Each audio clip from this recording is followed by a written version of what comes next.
señora María Paula. Buenas tardes, señora Yolanda. Bueno, yo soy administradora de empresas y como les manifesté en el documento, soy la gerente general de la firma Importaciones del Pacífico. Esta firma lo que hace es importar electrodomésticos y exportar diferentes alimentos. Yo realicé un contrato con la firma de la naviera Los Vikingos para que ellos transportaran unos computadores desde Hong Kong hasta el puerto de Buenaventura en Colombia. Ellos hicieron un subcontrato con otras dos navieras y resulta que cuando fuimos a revisar el cargamento de esos computadores estaban totalmente dañados porque les había entrado agua. Ahora resulta que ninguna me quiere responder y necesito una orientación al respecto, saber qué prosigue o qué puedo hacer para que me indemnicen. Consulté en un anterior bufete y ellos me dijeron que la mejor opción, el mejor paso para el proceso era seguir un litis consorcio necesario. La verdad no les entendí qué tenía que ver un litis consorcio necesario con mi caso, ni mucho menos qué era. ¿Ustedes podrían orientarme al respecto? Claro que sí. Claro que sí, señora. Mira, lo primero que tenemos que tener en cuenta es qué es un litis consorcio. Un litis consorcio es cuando hay pluralidad, bien sea en la parte demandante o en la parte demandada. Estos van juntos al proceso y ellos tienen unas pretensiones, bien sea que los vayan a afectar directa o indirectamente. Teniendo en cuenta eso, también es importante, como está diciendo mi colega, decir que los litisconsorcios tienen como distintas disposiciones, son dos disposiciones. Pueden conformarse litisconsorcios desde la parte de su origen o puede ser desde su composición. Cuando nosotros hablamos de litisconsorcio por su composición, entonces vendría siendo como quiénes lo conforman. Entonces, por eso nosotros tenemos tres clases, o sea, tres tipos de litisconsorcio por su composición. Entonces tenemos los litisconsorcios por pasiva, por activa y mixto. Cuando nosotros hablamos de los de activa, vendría siendo cuando hay pluralidad en la parte demandante. En la pasiva hay pluralidad en la parte demandada. Y en la mixta, pues como lo dices, tanto pluralidad en la parte demandante como en la parte demandada. La otra parte importante, que era la que nos estaba mencionando usted ahorita, que le dijeron que era un litisconsorcio necesario, entonces esta es según su origen. Entonces hay litisconsorcios necesarios, litisconsorcios cuasi necesarios y los facultativos. Entonces hay clases de litisconsorcio. Claro que sí, y por eso es que no entiendo, porque primero como que era importante saber qué era el litisconsorcio, luego saber qué es lo que cada uno tiene, y después de eso sí saber cuál es el mejor para este caso. Entonces por eso nosotros le vamos como a explicar más o menos qué es cada uno de la parte de su origen que le estaba diciendo. Entonces los litisconsorcios necesarios los encontramos en el artículo 61 del Código General del Proceso. Entonces en estos nos dicen que no se forma por la voluntad de las partes, sino por la voluntad de la ley. La misma ley las impone, entonces ellos no tienen como la capacidad, o sea, la autonomía de la voluntad para decidir si lo conforman o no, quiénes van a ser los litisconsortes. Y además tienen la misma relación sustancial todos, es decir, que la sentencia que se dé vincula y tiene los mismos efectos para cada uno. En estos es importante saber en qué momento se puede llamar o conformar un litisconsorcio necesario. Entonces, este como es la voluntad de las partes, como que no es la voluntad de las partes, entonces está como bastantes oportunidades para conformarlo. La primera oportunidad que nos dan es, si nosotros queremos conformar un litisconsorcio necesario, es con la presentación de la demanda. Entonces, el demandante mediante la presentación de la demanda. Si llega a pasar algo y no se solicita en la presentación de la demanda, entonces puede hacerlo el juez de manera oficiosa. Por medio de todos los documentos que él ve, él dice, no, es necesario conformar un litisconsorcio en esto porque, o sea, lo exige la ley en estos casos. Pero si el juez no tiene como las herramientas para darse cuenta de esto, viene como en otra situación en que podemos por parte del demandado. Entonces el demandado puede también conformar, en su momento en la etapa procesal, puede conformar el litisconsorcio necesario. Y finalmente, si ya no se puede ninguno de esos, entonces nos da una cuarta, que es de oficio o a solicitud de cualquiera de las partes, mientras que esté aún en las instancias antes de la sentencia. Pero si ya después se llega a dar sentencia, entonces lo que sucede ahí es que se da por un recurso extraordinario. Esa es la parte del necesario, que fue el que le dijeron a usted que necesitaba, o sea, el que usted tenía que usar para este proceso. Está el facultativo, que entonces lo encontramos en el artículo 60 del Código General del Proceso y son relaciones sustanciales individuales, es decir, que la sentencia es diferente para cada uno y que además se conforma por la voluntad de las partes. Si las personas quieren conformarlo, lo conforman, pero si no lo hacen, no pasa nada. Por esa razón, como que en este no hay como tantas oportunidades para conformarlo, sino únicamente en la presentación de la demanda. Si no se conforma ahí, pues no hay nada que hacer. Y el último que nosotros consideramos que es bastante importante para este caso, incluso el más importante, es el cuasi necesario. Este lo encontramos exactamente en el artículo 62 del Código General del Proceso. Y como lo dice su nombre, pues usted puede ver que es cuasi necesario, o sea, tiene características del facultativo y tiene características del necesario. Las características del necesario que tiene este es que la sentencia que se dé vincula a todas las partes. Entonces, esa es la característica principal por el principio de solidaridad. Pero la característica del facultativo vendría siendo que no está conformado por la ley, o sea, la ley no impone en qué momento conformarlo, sino que ellos mismos determinan cuándo conformarlo. Y el momento en el que uno puede, así como nosotros, conformar el litis consorcio cuasi necesario, entonces vendría siendo al momento de la presentación de la demanda. Y esos son como los conceptos necesarios para que usted pueda entender los tres que tiene. Perfecto, voy entendiendo. Doctora, ahora necesito su mayor atención porque le voy a explicar el caso concreto, cómo procede el litisconsorcio cuasi necesario. Entonces, para esto me vas a colocar aquí una mayor atención y te voy a graficar el caso. Este es el caso. Está A, que es tu naviera, la que representas, que es la naviera Importaciones del Pacífico. Está B, que es con la naviera que tú contratas, que es la naviera Vikingos. Y aquí tú haces un contrato. B subcontrata con C, que es la naviera, que sería la naviera Navetur.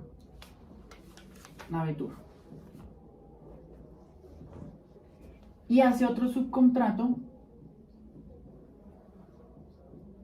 con D, que es la naviera, que sería la naviera Panamá Atlántico. Listo. Este es el gráfico del proceso, lo que tú nos cuentas. Ahora, aquí no hay cualquier tipo de contrato, aquí hay un contrato de transporte que encuentra su regulación en el Código de Comercio en el artículo 981. ¿Qué indica este contrato de transporte regulado en el artículo 981 del Código de Comercio? Dice, A cumple con pagarle el precio a B porque va a cumplir la obligación de transportar los contenedores de C. Entonces, como la característica de todo contrato, hay obligaciones conmutativas. Tú cumples con pagarle y B cumple con entregarte a ti la cosa transportada, es decir, el contenedor, en el puerto de Buenaventura.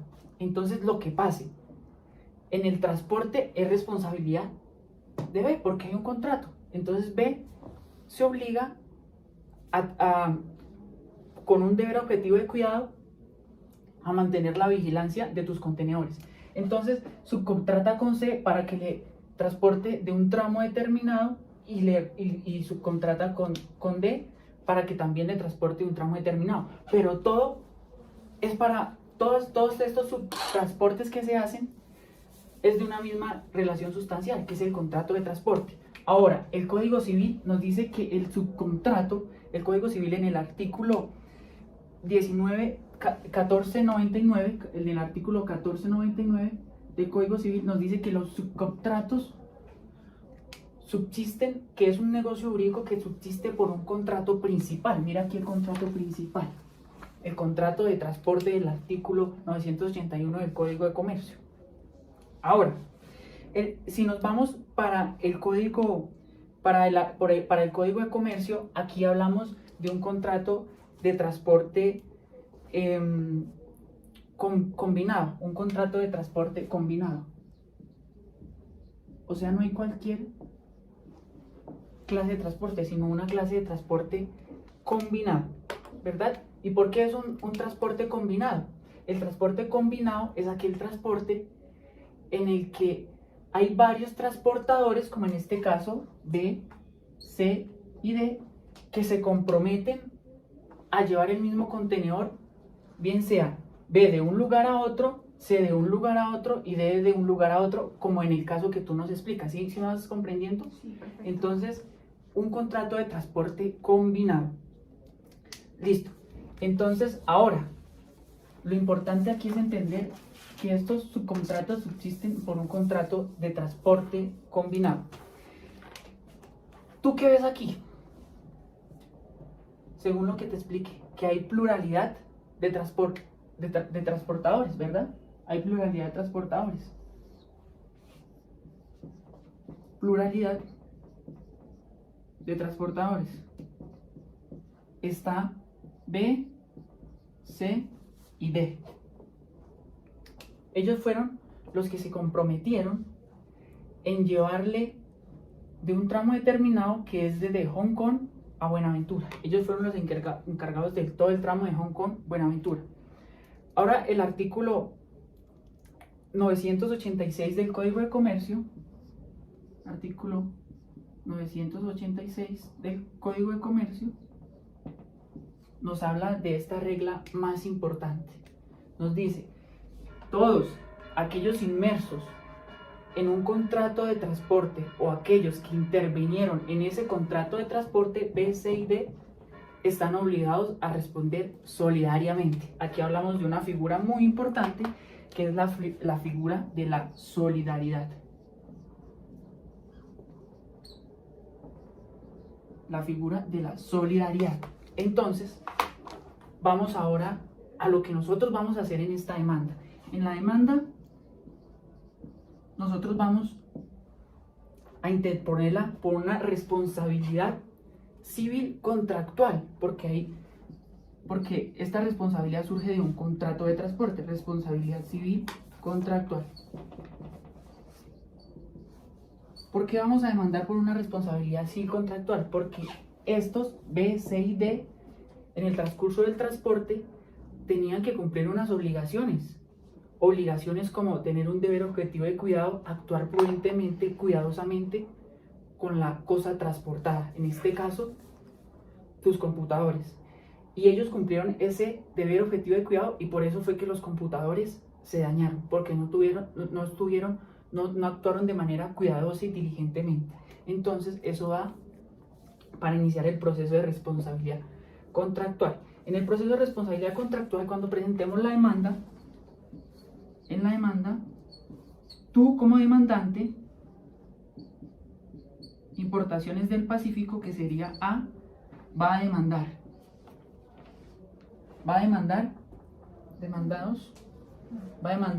tanto a B, que fue con la que principalmente celebraste el contrato, tanto a C, que va a responder solidariamente, y tanto a D, que son los que van a responder solidariamente. Entonces aquí estamos frente a un litisconsorcio cuasi necesario. Mira, esta es la figura que nosotros vamos a hacer. Demandante, tu firma, y demandamos a todos los que intervinieron en ese contrato principal de transporte.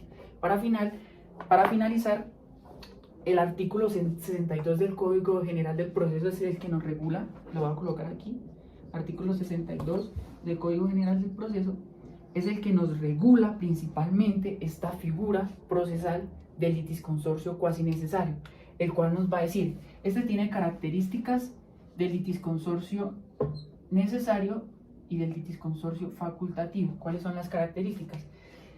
Que en el litisconsorcio facultativo, como ven aquí, podemos demandar bien sea a B, a C y a D, o podemos demandar simplemente a B o simplemente a C.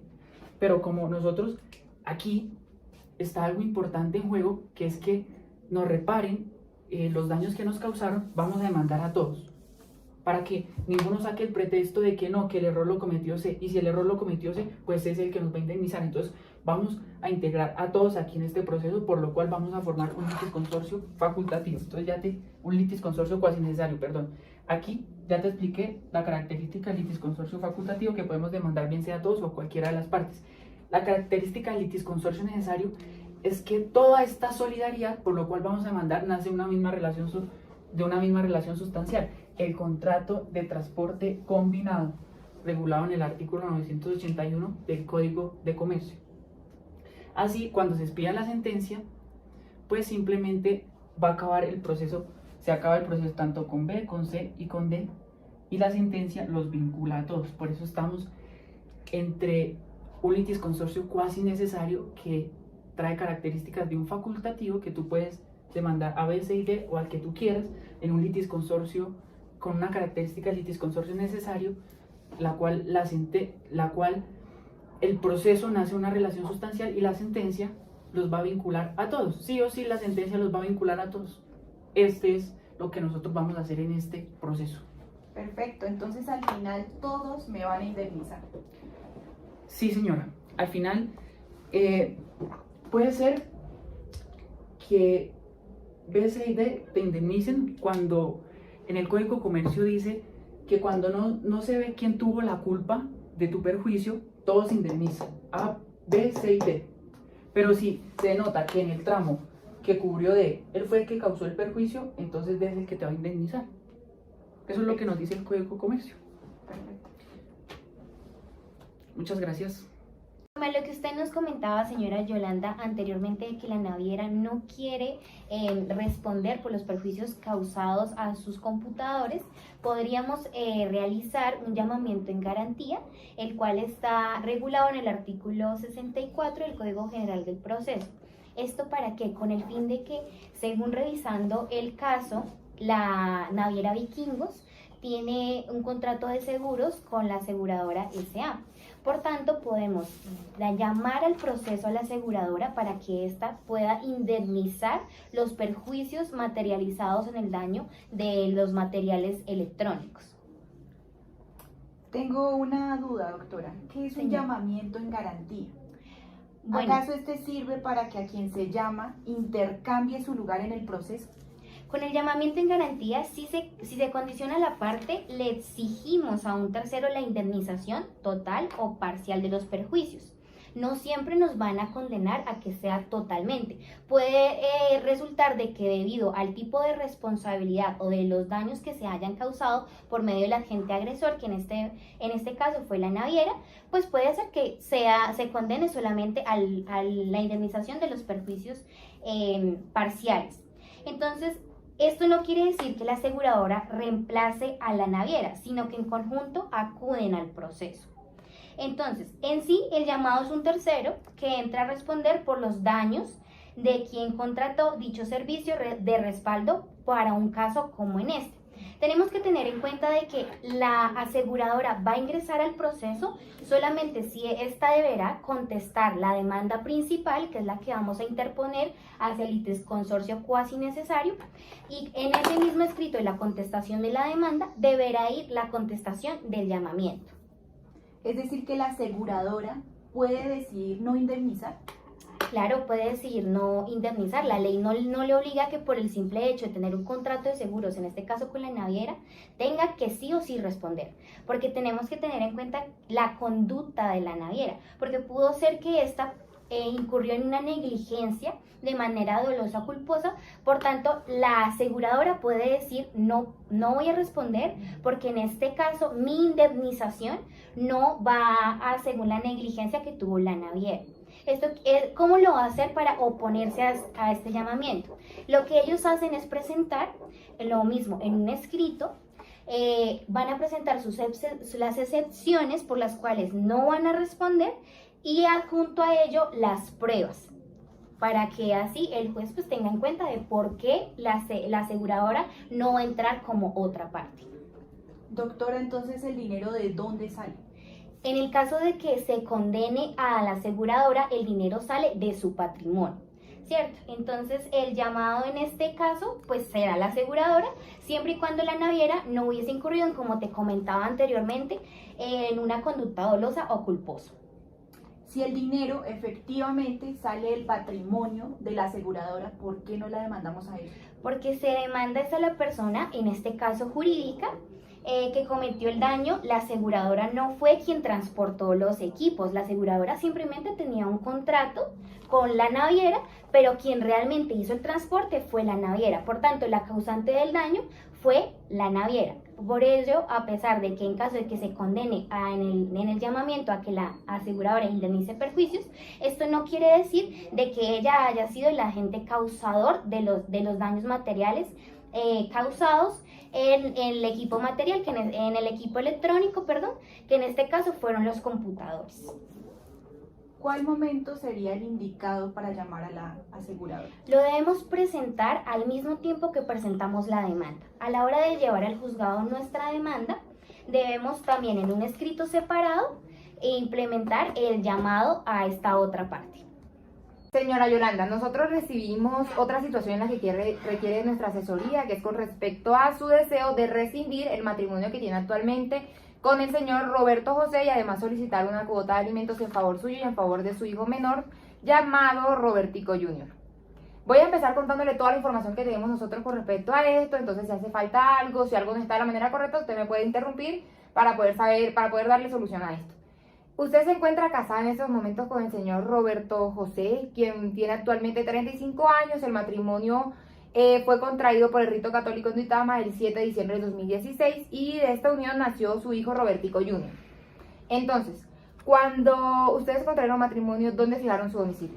Bueno, cuando nosotros nos casamos, nuestro domicilio lo establecimos en la ciudad de Bogotá. Posteriormente, él se fue a vivir a Medellín y ahí siguió viviendo. Ahí es donde usted dice que empezó el abandono completamente del hogar y todas las responsabilidades. Efectivamente, al comienzo él nos visitaba regularmente y después se desentendió totalmente de nosotros. Este abandono va tanto del hogar, pero también en la parte económica y afectiva hacia su hijo Robertico Jr. Exactamente, se desentendió tanto económicamente como en todo sentido de la palabra. Ok, y según lo que entiendo ahora se encuentra viviendo en Bogotá, pero en un apartamento distinto al que solía residir con el señor Roberto José. Decidimos trasladarnos de casa y empezar de nuevo. Pues según lo que nosotros estábamos viendo, según las pretensiones que usted tiene, estaríamos buscando la declaración de la cesación de efectos civiles del matrimonio católico, por lo tanto estaríamos frente a un proceso declarativo. Sí, señora. Tengo una duda, ¿qué es un proceso declarativo? Ok, sí, señora. El proceso declarativo nosotros lo encontramos a partir del artículo 368 del Código General del Proceso. Entonces ahí nos dicen como que nos lo definen con la misma palabra es declarar un derecho, o que se reconozca un derecho, o que sea rechazado un derecho, pero como declarar es como dejar, como estipular qué es lo que va a pasar con ese derecho. Entonces como dejarlo totalmente estipulado en ese momento.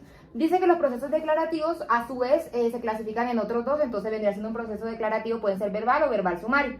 Pero si nosotros nos vamos a lo que dice el Código General del Proceso, en estos artículos del 368 y subsiguientes, estaríamos frente a un proceso declarativo verbal, teniendo en cuenta de que los procesos de familia que les sean asignados en primera instancia a los juzgados de familia pertenecerán a un proceso declarativo. Entonces ahí lo dicen como taxativamente, que todo lo que tenga que ver con el matrimonio, la rescisión del matrimonio y la liquidación del matrimonio, esta parte, cesación de efectos civiles del matrimonio católico, hacen parte de un proceso declarativo verbal. Doctora, ¿es posible pedir la cesación de mi matrimonio católico? Pidiendo, porque a mí me habían contado que se necesitaba cumplir una de las causales y aparte exigir tanto la voluntad de esta persona como la mía. Una parte de eso es cierta, que la parte cuando uno va a pedir la cesación de los efectos civiles del matrimonio católico, entonces es como de manera taxativa, o sea, son unas causales estipuladas y uno tiene que como alegar una de esas causales específicas, o sea, no puede ser cualquier causal que uno quiera, sino las que se encuentran en la ley 25 del 92 del artículo 6. Entonces, de esa forma sí se puede hacer, o sea, taxativamente una de las causales. ¿Podemos alegar una de estas causales? Efectivamente, o sea, según lo que usted nos estaba contando y toda la información que nosotros tenemos en esta parte, entonces podremos alegar una de las causales, que vendría a ser la segunda, que es el grave e injustificado incumplimiento de los deberes que estipula la ley frente a los cónyuges, entonces frente al cónyuge, frente al otro cónyuge y del cónyuge a sus hijos. Y dentro de esta podemos alegar el abandono del hogar y además del abandono del hogar, el incumplimiento de la obligación alimentaria. Entonces, mientras que se da la sentencia, entonces nosotros podemos pedir unos alimentos provisionales para que ya cuando se dé la sentencia se estipulen los alimentos definitivos. Doctora, ¿está segura que es por medio de un proceso verbal declarativo? Porque en mi anterior asesoría me habían dicho que era por medio de un proceso declarativo verbal sumario. Pues tal vez lo que pasaba ahí es que se referían a la fijación de la cuota alimentaria. Puede ser que eso es lo que sucedía, porque en esa parte sí es, según el artículo 435 del Código General del Proceso, es un proceso declarativo verbal sumario. Pero si nosotros estamos hablando aquí en este momento es de la cesación de efectos civiles del matrimonio católico, entonces ese está regulado, como lo dije anteriormente, en el proceso declarativo verbal, que nosotros lo encontramos a partir del artículo 368. O sea, si es declarativo y en este caso es verbal. Si ya estamos hablando de la cesación, de la fijación de la cuota de alimentos, sí sería pues un proceso declarativo verbal sumario. Al caso de familia, aquí debemos acumular las pretensiones en virtud del principio de la economía procesal. Te preguntarás qué es la economía procesal. Se habla de que consiste principalmente en conseguir el mayor resultado en el mínimo de actividades.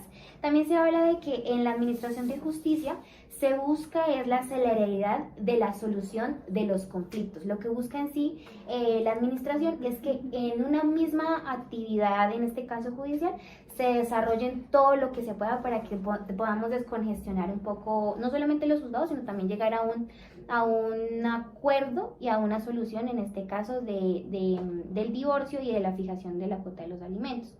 Entonces aquí también hablamos que por otra parte, teniendo en cuenta el factor de conexidad regulado en el artículo 83 del Código General del Proceso, la acumulación puede ser de tres maneras: acumulación de demandas, acumulación de pretensiones o acumulación de procesos. Doctora, ¿cuál es la diferencia entre estas tres formas de acumulaciones si me dice que son realizadas en virtud del principio de economía procesal? Como lo estaba diciendo la doctora, entonces iniciaremos explicando las acumulaciones de pretensiones, que fue la primera que nos comentó ella del factor de conexidad. Entonces decíamos que estas las encontramos nosotros reguladas en el artículo 88 del Código General del Proceso. Y nos dice que para que se pueda dar estas acumulaciones de pretensiones es necesario seguir unos requisitos que han sido estipulados. Entonces son tres requisitos que tienen que estar los tres, pero es la regla general. O sea, es como la regla, pero tiene sus excepciones, pero en este caso es la regla que se estipula. Entonces la primera dice, el primer requisito dice que el juez debe ser el competente para conocer de todas, que las pretensiones no sean excluyentes entre ellas y que además de eso, la última es que las pretensiones se puedan tramitar por el mismo proceso.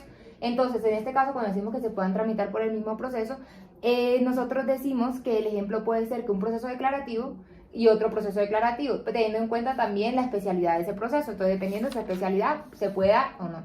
Luego tenemos las acumulaciones de demandas, y estas se dan en el momento en el que se presenta una demanda y posteriormente se radica en el mismo juzgado otra demanda. Entonces, en este caso, como son dos demandas erradicadas por las mismas situaciones en el mismo juzgado, se puede dar la acumulación, pero en este caso de demandas, que no es lo que estamos hablando exactamente aquí. Ya está finalmente la acumulación de procesos, que se encuentra regulado en el Código Civil también. Implica que cada quien ha presentado su demanda de manera autónoma, pero a pesar de que cada uno ha presentado de manera autónoma, corresponde abocar conocimiento a distintos jueces y por alguna razón entonces se toma la decisión por conveniencia de generar un proceso totalmente acumulado. Es decir, que en este caso sería una acumulación de pretensiones o de procesos. En el Código General del Proceso, en el artículo 389, en la sentencia de divorcio, nos dice a nosotros que se debe declarar a quien corresponde el cuidado. O sea, en la misma sentencia de divorcio se le debe declarar a quien corresponde el cuidado de los hijos, la fijación de la cuota alimentaria, los gastos de crianza, levantamiento, sostenimiento, cualquiera uno de los gastos que puede tener un menor, de los hijos comunes, según lo dispuesto en el artículo 257, y también se dispone la patria potestad, que según lo que está la patria potestad, según el caso en que esté sucediendo.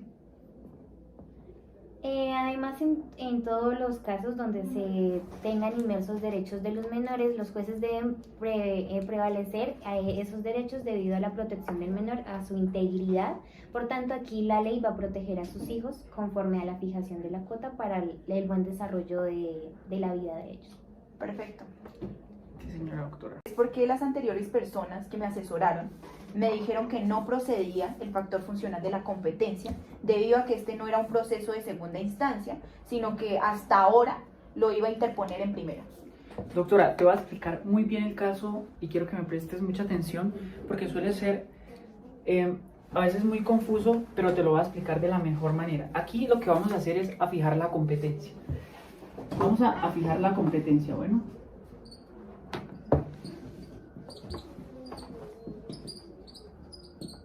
Entonces, la fijación de la competencia se hace a través de los factores de la competencia.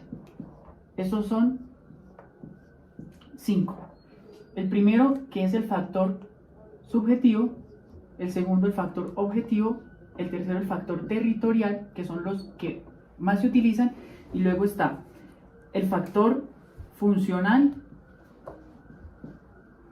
y el factor de acumulación, que sería el factor de conexidad. Primero, antes de explicarte el factor funcional, quiero explicarte el factor territorial que lo vamos a aplicar en este caso. Este es un caso de divorcio. Entonces, este caso de divorcio está regulado en el artículo 28, en el numeral segundo.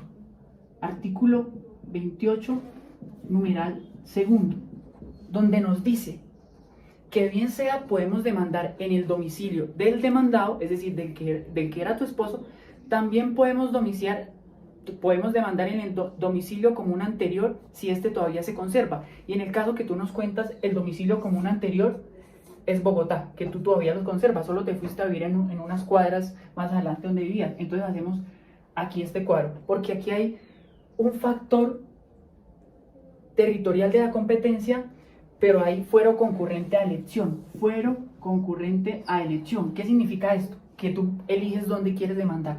Puedes demandar, bien sea en el domicilio del demandante, que tu esposo ¿dónde se fue a vivir? A Medellín, ¿verdad? Entonces, que sería Medellín, se puede mandar ahí, o se puede mandar en el domicilio común anterior que todavía se conserva, que es Bogotá. ¿Tú dónde quieres demandar? Para mí es mejor demandar en Bogotá porque ahí estamos y no necesitamos trasladarnos a ningún otro lado. Entonces demandamos en Bogotá, ¿verdad? Listo, demandamos en Bogotá. Ya determinamos el factor territorial de la competencia. Ahora determinemos el factor funcional de la competencia. Ya sabemos que vamos a demandar en Bogotá. El factor funcional de la competencia nos quiere decir que la ley le da unas especiales funciones al juez. Y obviamente la ley, en su artículo 22, numeral primero,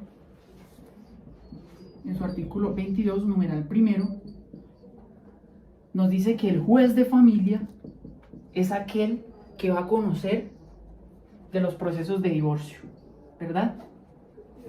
En Bogotá hay juez de familia, entonces el juez de familia de Bogotá es el que va a conocer de nuestro proceso de divorcio. Pero entonces ahora te voy a entrar a explicar por qué erradamente los abogados que tú ya habías consultado te dijeron que aquí no había factor funcional. Tal vez el factor funcional se puede dividir en dos partes. La regla general sería que los jueces unipersonales prosperen cuando hay segunda instancia. Por eso los abogados anteriores te dijeron no, eso aplica solo en segunda instancia. Pero hay otra regla, que sería como la regla excepcional, que sería la excepción, a esa regla general. Entonces, ¿cuál es la excepción? Es que también los jueces unipersonales, como en el caso de lo estipulado en el artículo 22, numeral primero, el juez de familia, en primera medida, digamos que es el único que va a conocer del proceso, el único que puede conocer del divorcio, Pero ¿qué pasa cuando no hay juez de familia? Entonces, aquí también podríamos aplicar el factor funcional. La ley, el proceso de familia es un proceso de segunda instancia, según lo que dice el artículo 22, numeral primero, es un proceso de segunda instancia. Entonces, como es un proceso de segunda instancia y no hay juez de familia, entonces, según el artículo 20, numeral sexto, conocerá el juez circuito. El juez circuito, digamos que en Bogotá no hay juez de familia, conocerá el juez de circuito. Hagamos cuenta que en Bogotá no habría juez de familia, entonces conocería el juez circuito de Bogotá en primera instancia.